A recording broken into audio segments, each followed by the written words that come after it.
This episode is brought to you by my friend Rebecca Walser, a financial expert who can help you protect your wealth. Book your free call with her team by going to friendofdinesh.com. That's friendofdinesh.com.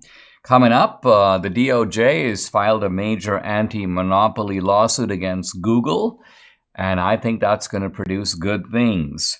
I'll reveal how Meta, Facebook, despite its promise to restore Trump, is still deeply involved in the censorship business. I'm actually crying, but with laughter, over Adam Schiff, Eric Swalwell, and Ilhan Omar being booted off their committees. And I also want to discuss the difference between Christendom and Christianity. This is the Dinesh D'Souza Show.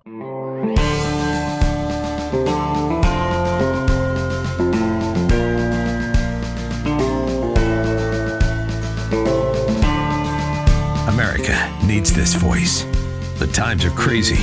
In a time of confusion, division, and lies, we need a brave voice of reason, understanding, and truth. This is the Dinesh D'Souza Podcast. I've talked a good deal about censorship on high-tech platforms on the podcast. And a question we might think about is, which is the worst of all these big tech conglomerates? I don't think anyone today would answer Twitter now that it's under the aegis of Elon Musk. So which is it? Is it Facebook? No, it's Google. Google is the most powerful of these big tech entities. And it's powerful not just because it controls so many other entities. For example, Google owns YouTube. The censorship on YouTube is driven by Google. But Google also operates invisibly. And by invisibly, I mean Google runs the search. And you don't always know what is the manipulation that's going on behind the scenes. Google is, in a sense, playing with when you're trying to find information, what comes up before you. You might think it's automatic. You might think that this is somehow, there are search words. But Google has a way of weighting which sites come up and which sites don't. So Google controls public discourse in a frightening way. And it's the damage that is done by Google is even greater because it is hidden. On other platforms, for example, if Facebook takes you down, you don't have your Facebook page anymore, or you're sent a notice of a violation, or even in the old Twitter where you're shadow banned. By and large, you can see that. You can see, oh, wait a minute, I'm getting a lot fewer likes. Debbie once noticed, she's like, I used to have 12,000 followers and get 80, 100, 300 likes. Now I've got almost 100,000 followers and I get 2 likes. How is that possible? Well, somebody must be blocking me. Somebody must be shadow banning me. So Google is the worst of the worst. And I'm happy to say that the Justice Department has just filed a big lawsuit against Google, and we'll have to see how it goes. These things drag out. They're expensive. Two powerful entities, the DOJ and Google, crossing swords here. But this might end up in the breakup of Google, which of course would be a very good thing. Now, I would like to tell you that the lawsuit the DOJ has filed is over Google's suppression of conservative views, its blocking of Republican sources, its attempt to sort of undermine the Republican National Committee, the RNC. Google may well be doing all those things, but obviously Merrick Garland's DOJ is not upset about that. So the lawsuit has nothing to do with political targeting, with political suppression, or even with censorship per se. It's about Google being anti-competitive. Now, our antitrust laws do require that companies that have monopolies act in a certain way, open themselves up to, don't create what are called barriers to entry, blocking new people from entering that kind of space. Or every time a company comes along that's threatening to become a competitor, Google steps in and buys out that company, so thus wiping out the competition. Google also has a way to manipulate and control ads so that it's able to, A, appropriate the revenue from ads all to itself, But second of all, pressure advertisers to advertise with Google because of their dominance of this social media market, forcing publishers and advertisers to use Google products, and blocking the access of competitive products. So this is really what this lawsuit is all about. It says that Google, quote, buys up competitors, forces the adoption of Google's tools for website publishers, distorts the competition in what are called ad auctions by limiting bidding of ad companies and also manipulating these auctions to its own advantage, suppressing alternative technologies, blocking rivals. So all of this would seem to be a case, and if it has to be shown and proven, and Google, of course, will do its best, it'll put on a massive song and dance routine to say, no, we're not really doing this. But I think the Justice Department should be able to prove its case. I mean, think about it. The reason we use Google as a verb, hey, I'm going to Google it, is because there's no other alternative. Yes, there are other search engines, but Google, in a sense, owns this space. And so what I'm hoping will happen, this will be the law of unintended consequences, is if the DOJ is able to put sufficient pressure on Google, maybe even break up Google into splinters. So you now have 5 Googles, all of which have different management, different names, and now, in a sense, begin to compete with each other.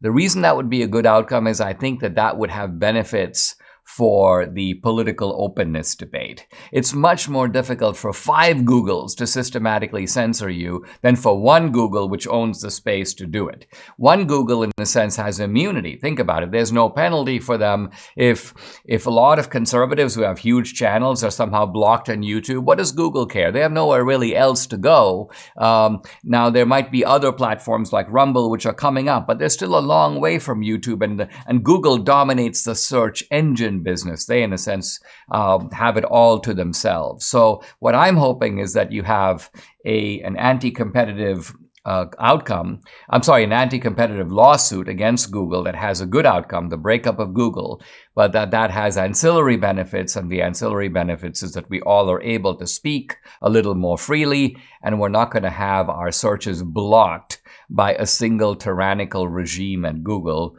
that is a monopoly over that space.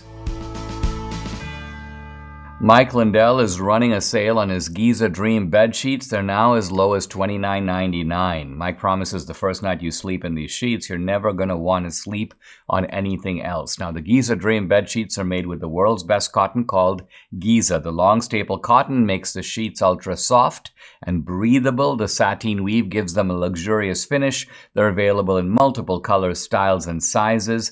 Machine washable and durable, 10-year warranty, 60-day money-back guarantee. We love these sheets, so go ahead, order, call 800-876-0227. That's 800-876-0227, or go to mypillow.com. Make sure to use the promo code DINESH Dinesh. We have seen through the Twitter files the inner workings of the censorship regime at Twitter. What we haven't seen is how it works at YouTube, how it works at Facebook, also called Meta. Now, there seems to be one positive development at Meta, although it's not a development I would argue changes the depth of censorship that goes on over there. And that is that Trump is going to be allowed back on both Meta, Facebook, and Instagram. And now, Trump has been let back on Twitter, but he hasn't posted on Twitter. So there's some question about whether Trump is coming back to Twitter. I think he is. And the reason I say that is because I saw something yesterday where Trump, in a sense, says something like, Truth Social has done an amazing job. They've got a wonderful future. It's a very Trumpian type of, I won't call it parting of the ways. I'm not saying that Trump is going to get off Truth Social by any means. But I think there's a recognition on the part of Trump and the Trump campaign that it's essential that he be active on Facebook. It's essential that he be active on, well, he hasn't been allowed back on YouTube yet, if he will be at all.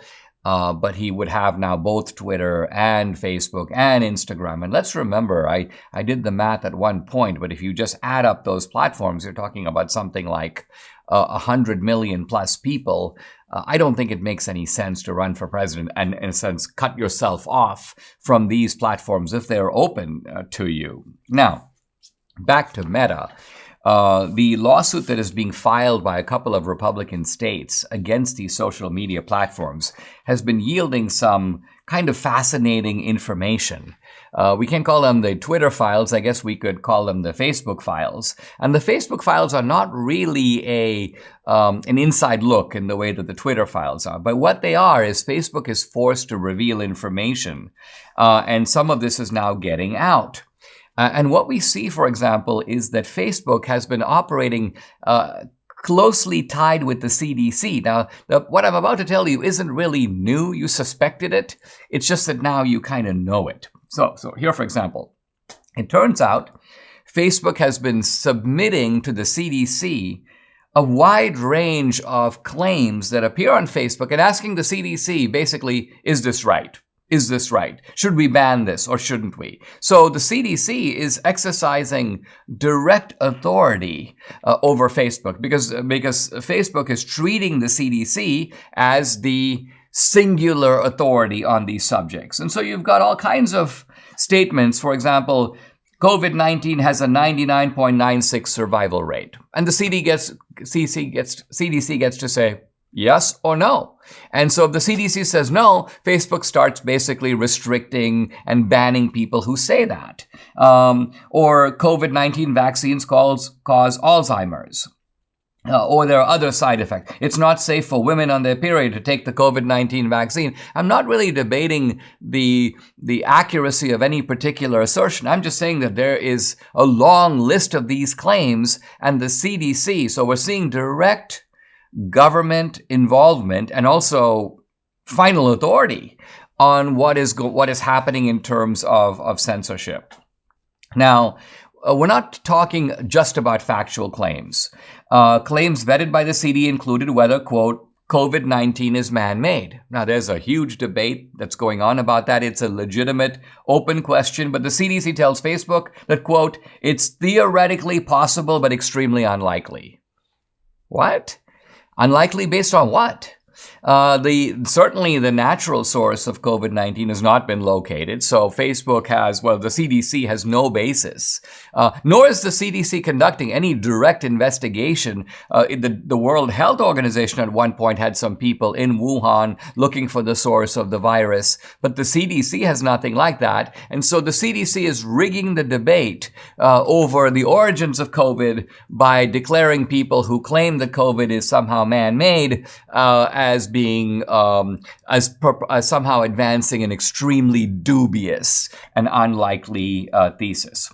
And then we find out that by July 2021, the CDC isn't just evaluating something, whether it's true or false, but whether it would, quote, cause harm. So now we're moving into new territory because something can be true, but if the CDC thinks, well, this is going to discourage people from taking the vaccine, it could cause harm, then they say, ban this guy. And so Facebook now responding to the CDC is going beyond misinformation. See, they don't tell you this. They don't tell you, listen, we're just going to ban anybody the CDC wants banned. We're going to ban anyone who's seen as an opponent of the policies of the CDC. We're even going to ban eminent scientists who disagree with the CDC. Here's Meta providing the CDC with new claims about vaccines and asking whether the government thought they could, quote, contribute to vaccine refusals. So now we're in new territory still, because now what the issue is this going to make people less likely to take the vaccine? So let's say, for example, the vaccine has a side effect, and you go, the vaccine has this side effect, a known side effect. But the CDC goes, well, yeah, even though that's true, people might be more reluctant to take the vaccine, so let's ban that guy. So you see the horrific situation that's developing here, and I'm really glad that Republican states are ferreting out this information. You obviously have the question, where's it going to go? I think ultimately it's going to go to court, and courts move really slowly on these sorts of things. But what I like is that the incriminating evidence showing not just the direct involvement. It's one thing if the CDC was making suggestions to Meta and Facebook was making its own decisions, but it looks like it's the CDC making the decisions on censorship, not Meta. and that has important, not just legal, but constitutional implications.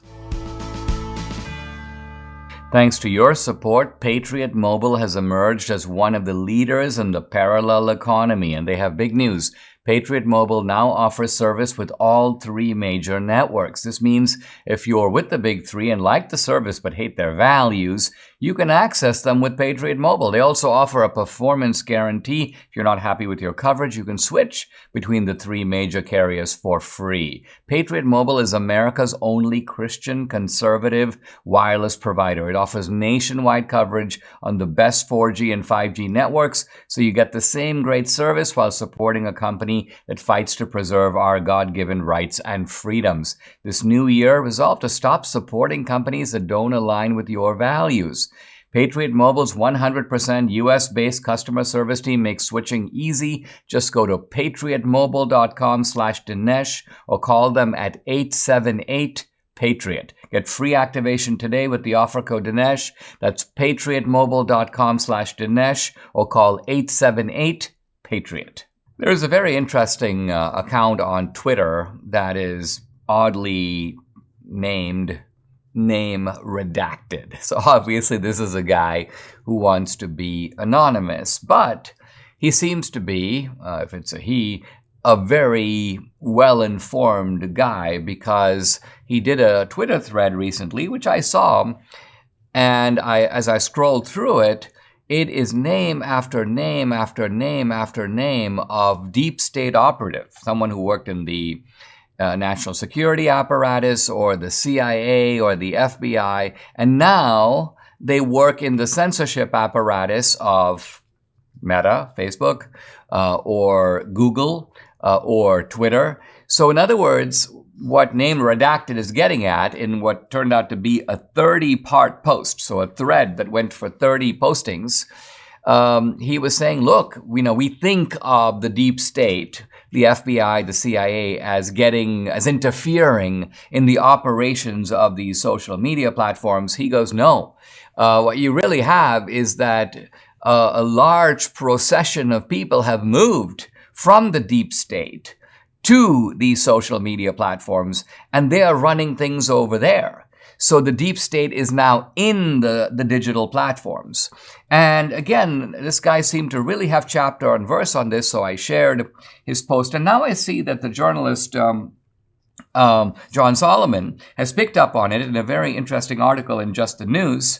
And he says that his investigation, building on Name Redacted and checking out those details and confirming that, yeah, this guy did used to be at the FBI, and yeah, he's now at a big tech platform, he found, quote, at least 200 former workers of the Central Intelligence Agency, the FBI, the National Security Agency, the National Security Council, the Homeland Security Department, all have now somehow landed in Silicon Valley, many with, quote, content moderation units regulating supposed disinformation. Now, wow.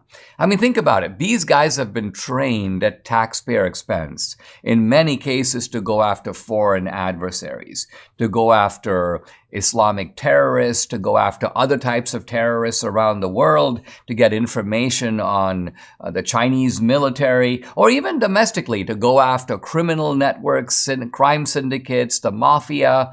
And they're taking all this knowledge and now offering it for sale to very high bidders in Silicon Valley. So they get out of the deep state, but then they go back into sort of a mini deep state at Twitter, or a mini deep state at Google or at Facebook.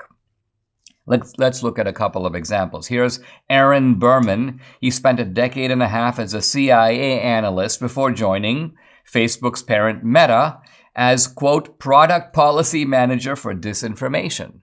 You've probably heard of James Baker, the former FBI general counsel, by the way, happily recently fired by Elon Musk, but he was Twitter's chief lawyer.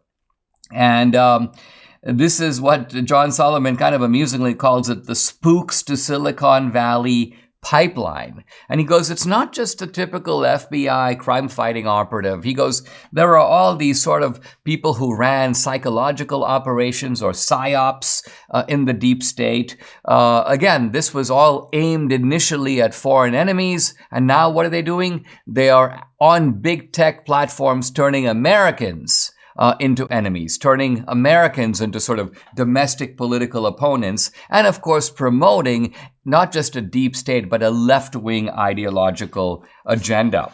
Amazingly, some of these characters even post videos online in which they talk about their new job and how cool it is and how they now get to decide what gets seen and what gets not seen, what gets spoken and what gets not spoken. And these are people, once you look at them and check them out, you realize how left-wing they are. Nick Rossman, former CIA analyst, a current senior manager of trust and safety at Google, was prominently a Hillary Clinton supporter. And at one point he said that, quote, anti-vaxxers are like Nazis. Jacqueline Lepore, another Hillary Clinton supporter, another former CIA analyst. She served for 10 years in the CIA. She's now senior manager of Intel Collection, Trust and Safety at Google. In an interview that she gave, she was basically promoting the Russia collusion hoax. And she basically said that the Russians were weighing in heavily to get Donald Trump elected in 2016. So she was part of the lie that Putin was the one who got Trump elected. Now, Trump himself, for his part, I think he's become fully aware of the extent of this, quote, spooks to Silicon Valley pipeline. He's actually proposed new laws that would outlaw that would prevent people leaving the deep state, leaving government for a number of years, say 7 years, before they could now reappear on these digital platforms as the sort of censor-in-chief or part of the censorship regime over there. This is a very disturbing development, and it shows that the tentacles of the deep state are not merely in the government, but also in the very sector that determines what you and I can say on social media platforms. The Biden administration's New Year's goals seem to be tax and spend and turn a blind eye to inflation. Yikes.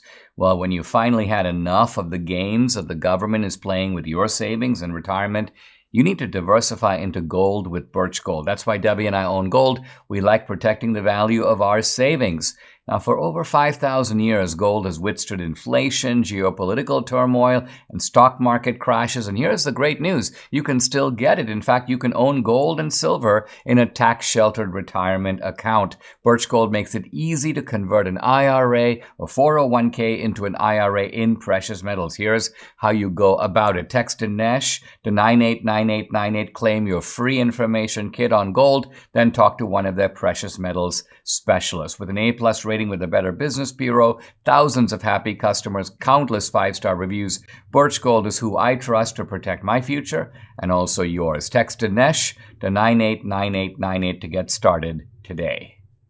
I want to talk about Kevin McCarthy and his move to boot Swalwell and Schiff and Ilhan Omar off very influential committees, the Intelligence Committee, the Foreign Affairs Committee, and so on. Now, we're seeing a new Kevin McCarthy, and I gotta say, it's fantastic. Now, there are some guys, I actually saw a post by Cernovich this morning, and he goes, well, I was right. I told you that Kevin McCarthy would be great, and anyone who said otherwise has now got to apologize to me. Well, yes, true, but an important qualification, Kevin McCarthy is on fire. But why? I think he's on fire because Matt Gaetz and Lauren Boebert and Mary Miller and all the others held his feet to the fire. So, yes, we have a new Kevin McCarthy, but it's the intrepid GOP resistance that made him that way. So, welcome to the new Kevin McCarthy. You're doing great. Keep it up. Keep the foot on the pedal. Now, it's very interesting that these guys, Adam Schiff, Swalwell, Ilhan Omar are all bitterly protesting their exclusion from these committees. Here's Adam Schiff. For Kevin McCarthy, the cardinal sin appears to be that I led the impeachment of his master at Mar-a-Lago.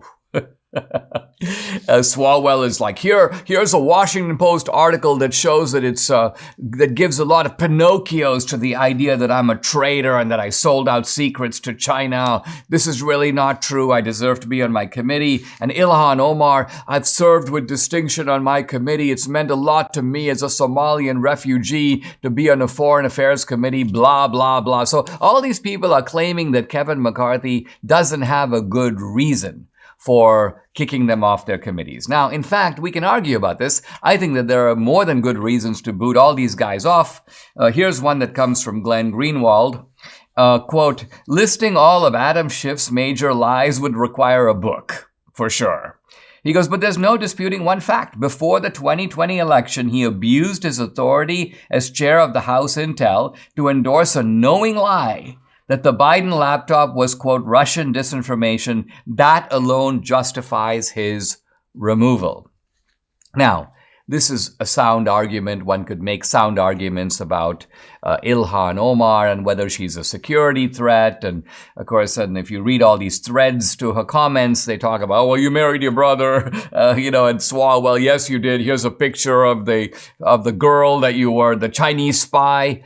I don't care about any of this for one simple reason.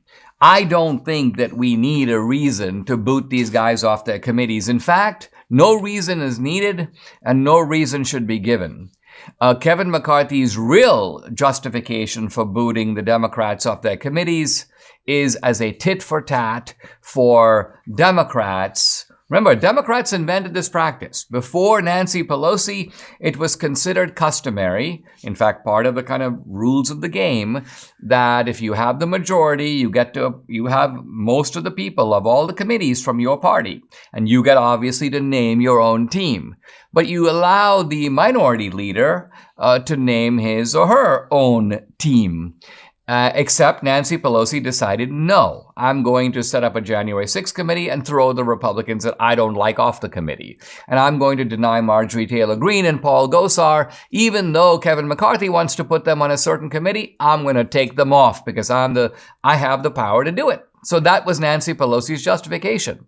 And so Kevin McCarthy now should be teaching the Democrats a lesson, giving them a taste of their own medicine. And so it's not a case of, well, because otherwise it's going to be, well, we had a good reason to exclude Gosar and Marjorie Taylor Greene, and you don't have a good enough reason. It doesn't matter. We don't care about the reason.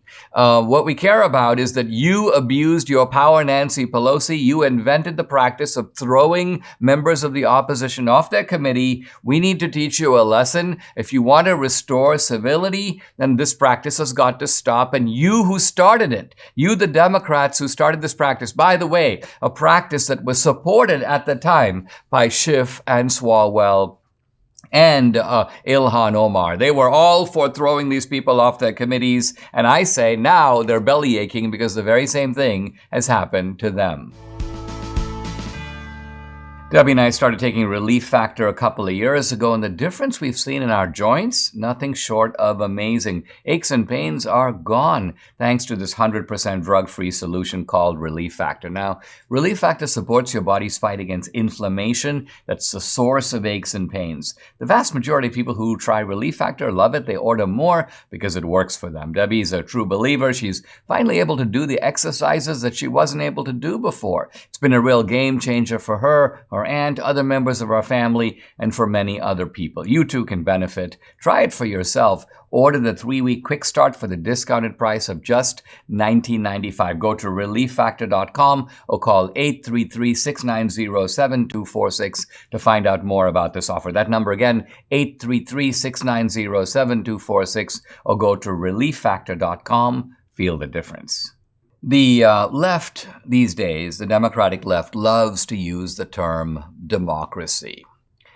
The Republicans are enemies of democracy. You have to vote for a Democrat because we're preserving democracy. So democracy and the ancillary slogans around democracy, equality, and the people, These are the horses that the Democratic pundits and Democratic elected representatives love to ride. Now, there's a big fight going on in Arizona about the election, and it appears that all kinds of evidence not only has come out, but new evidence comes out every day about how bad that election was in Maricopa County. And yet, every time Abe Hamadeh or Kari Lake raises a question, of course, the slogan comes back, not just from the Democrats, elected Democrats like Katie Hobbs and her camp, but also on social media, stop doing this, you're an enemy of democracy. And so Abe Hamadeh posts the following, which caught me a little by surprise and got me thinking, because I thought for a moment, is this really right? And Hamadeh goes, those who claim to be saving democracy seem to harbor the most tyrannical tendencies. And Abe Hamadeh, I think, is thinking specifically about election integrity and Arizona, and you can call it a local situation. But it got me thinking about this statement in its widest implications. Is it the case that those who claim to be saving democracy harbor the most tyrannical tendencies? And the more I thought about it, the more I thought not only is this statement historically accurate, but it's actually a gross understatement. So here's what I quote tweeted. The greatest crimes of the last 100 years were committed in the names of equality, democracy, and the people. Far more were killed on behalf of these ideas than were killed by traditional despots and autocrats. And of course, whenever I make a statement like this, my mind is scanning history for evidence for and against what I'm saying. Let's think back to the terror of the French Revolution, which may have started all this. The terror of the French Revolution, the mass guillotining of people, executions of political opponents. What was that done in the name of? Well, the slogan of the revolution, of course, was liberty, equality, and fraternity. But notice that two of those ideas, equality, which of course is something we hear a lot about today, and fraternity is the French version of the people. So in the name of the collective solidarity of the people, we have to cut off your head. Socialism, of course, has always marched behind the banner of equality and the people, and therefore the crimes of socialism, whether in Cambodia, whether under Mao's China, whether under Cuba today, those are obviously crimes in the name of equality and crimes in the name of the people. Notice how the most tyrannical regimes in the world love names like democracy. By the way, they even love the name republic. Think, for example, of the GDR, which was an adjunct of the Soviet Empire, the German Democratic Republic. Think of the USSR. What does USSR stand for? Union of Soviet Socialist Republics. So the word socialist here is advertising the idea of equality, and the word republic here is advertising the word for the people. So Soviet crimes committed between 1917 and the collapse of the Soviet Union, 1991-92, tens of millions of people relocated, imprisoned, tortured, killed, all in the name of socialism and all in the name of the people. Think about today. We have the Islamic Republic of Iran. Iran is imposing Sharia in the name of the people. The Democratic People's Republic of North Korea. By the way, that is the official name of North Korea. It's the Democratic People's Republic of North Korea. What's the official name of China? The PRC, the People's Republic of China. And so you find, by the way, not just the word democratic, but also the word republic. Sometimes people will say, Dinesh, stop saying democratic, we're a republic. But the truth of it is tyrannical regimes abuse the idea of being a republic. They claim to be a republic also. And then we come, of course, to the fascists who did all their crimes in the name of the people. The Nazis called it the Volk. In fact, when the Nazi auto company was started, which, by the way, exists today, it was called a Volkswagen. Why? Because Volk means people. So Volkswagen is the people's wagon. And one of the slogans of the Nazi era, Ein Volk, Ein Reich, Ein Führer. So one Volk, one people, one Reich, one society, one community, and one Führer, one dictator, one leader at the head of it all. So I think Abe Hamadeh is not only on firm ground, but his statement could be put even more strongly when he says that those who claim to be saving democracy harbor the most tyrannical tendencies. Hey, we could all use a fresh start. The phrase literally means an opportunity to begin something again. You know you need a fresh start in your eating habits, right? How many times last year did you say to yourself, I need to start eating better? Now, eating the right amount of fruits and veggies every day is almost impossible. There's a better way, a more convenient way for you to make that fresh start with Balance of Nature. Sourced from 31 whole fruits and vegetables, you'll get maximum nutrition with their star product, fruits and veggies in a capsule. Debbie and I take them every day. I want you to do so also. Right now, take advantage of Balance of Nature's New Year's offer. Get $25 off plus free fiber and spice with your first preferred order of fruits and veggies when you use discount code America. This offer can end at any time, so act now. Call 800-246-8751. That's 800-246-8751, or go to balanceofnature.com. Use discount code America. The philosopher Charles Taylor has a book, kind of a massive tome, and I'm plowing my way through it, and it's going to be probably several weeks before I finish it. But in any event, the book is called A Secular Age. And I've been thinking as I read this book about what it means to live in a secular age. Now, Taylor's argument, I think, is very simple and in a way quite elegant. His argument is that until pretty recently, in some respects, you can say this is even within our lifetime, but perhaps it goes a little further back. But until fairly recently, the West was defined not so much by Christianity as by Christendom. And what does Christendom mean? Christendom means that we're living in a society where the whole architecture of the society, the way it is set up, its institutions, but also its norms and practices, society is inextricable from Christianity. It's not just that the Constitution has a Christian foundation. It's that Christianity is, you may say, baked into the warp and woof, the structure, the operations of the whole society. And this was true of European societies. It was also true of American society. It's something, for example, that Tocqueville noticed. And what Charles Taylor argues, and I think this is by and large right, is that we no longer live in Christendom. Christendom has died. Now, it doesn't follow by any means that Christianity has died, but what Taylor's getting at is that it means something totally different to be a Christian now than it did, for example, for yours. I won't say mine because I grew up in India, the situation's different, but let's say for your great-great-grandparents and their forebears. So now we have a Christianity that no longer dominates the institutions of our society.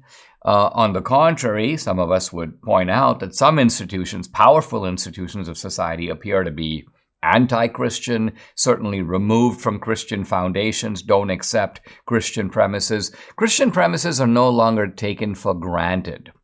And even courts have read our Constitution, which might have had a Christian foundation, have sort of tried to move away from that foundation. So now we're living in a society. So living in a secular society means that Christianity is now one option among others.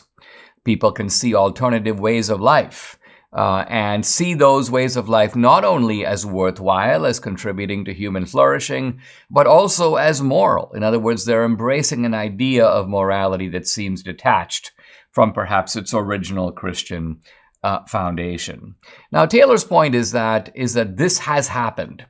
It can be seen as a loss. In fact, Taylor admits, and he describes in some detail, a lot of the great things that Christendom produced. I mean, it's only the the tip of the iceberg, so to speak, to say that it produced the Cathedral of Notre Dame and the Cathedral of Chartres and the magnificent work of Michelangelo and marvelous Christian thinkers and philosophers and artists.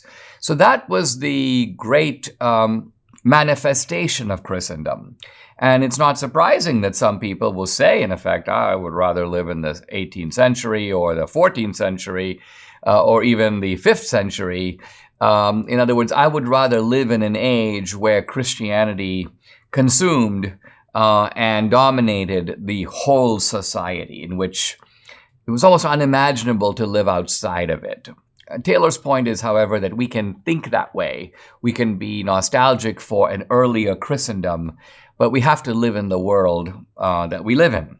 And so we have to devise a Christianity that is for today, for the 21st century, a Christianity in a secular society. And he goes, look, it's not all that remarkable or even new. He goes, first of all, look at people who grew up in other cultures. And here, of course, I think of myself, but many others.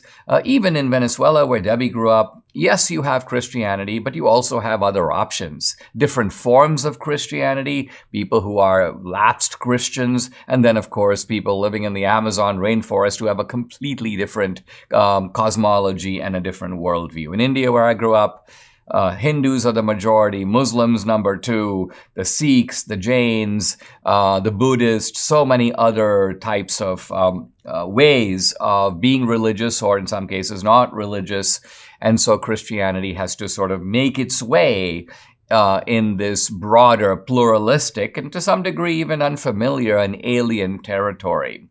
And then Taylor also gives the example of the early Christians. Before Constantine converted to Christianity, this was in the early 4th century AD, the early Christians were a minority. They were living in Greece. They were living in Rome. They were scattered across the ancient world, but these were societies dominated by pagan religions.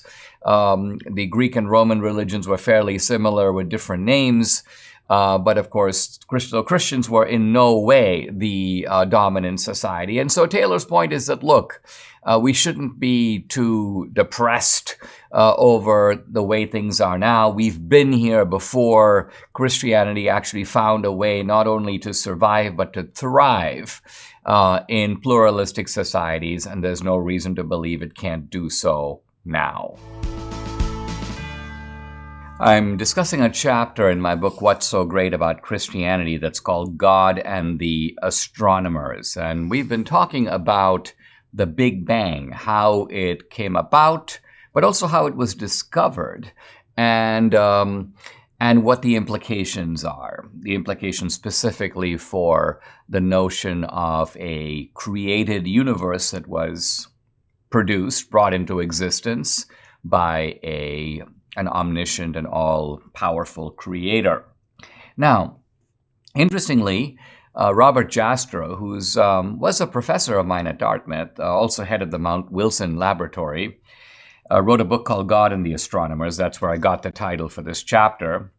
And he notes that when the theory of the Big Bang was first put forward and it was being discussed, a number of leading scientists professed a kind of strange emotional revulsion against the idea. Here's astronomer Arthur Eddington. He calls the concept, quote, preposterous, incredible, repugnant. Here's physicist Philip Morrison of MIT, quote, I find it hard to accept the Big Bang theory. I would like to reject it. Here's Alan Sandage of Carnegie Laboratories. He says the idea, quote, is such a strange conclusion that, quote, it cannot really be true. Notice that these are people who, like Einstein, are resisting the idea that the universe has a beginning. And what Jastrow notes very shrewdly, he goes, this is not really the language of science. Scientists don't say things like, this appears to be the case, but I'm not happy about it. No one says things like, well, hydrogen and oxygen combine to produce water, and this is a very distressing finding. No, science is really about moving, looking at nature as it is, and kind of keeping your emotion out of it, attempting to have a sort of objective approach. But Jastrow says the reason that these leading scientists were troubled by the notion of the Big Bang is that if true, it would imply that there was a moment of creation in which everything, not just the universe, but this is the important point, the laws of the universe also came into existence. So think about this. Outside of our universe, these laws don't operate. And not to mention the fact that if the universe was brought into existence at an instant and the laws came into existence at that time, then whoever brought the universe into existence didn't use those laws.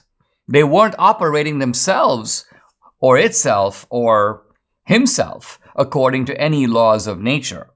So the laws of nature can be understood as a kind of grammar that explain the order and relationship of objects in the universe. And just as grammar doesn't have any existence outside of language or outside of the words and sentences whose operations it defines, so too the laws of science cannot exist outside the universe of objects whose relationships they describe. Now, scientists call this Big Bang moment, this sort of dot in time, 14 or so billion years ago, when the universe sort of sprang into existence. This is called a singularity. It kind of implies a one-time creation event. But we should not think that this is the only theory about the universe. In fact, for a number of years, even a couple of decades, the 1930s and 40s and even 50s, it was not the dominant theory. The dominant theory was something called the steady state theory, the steady state universe, which was developed by two astronomers, Herman Bondi and Herbert Gold, Fred Hoyle also, three astronomers. And their theory was that the universe was infinite in age. It had always existed.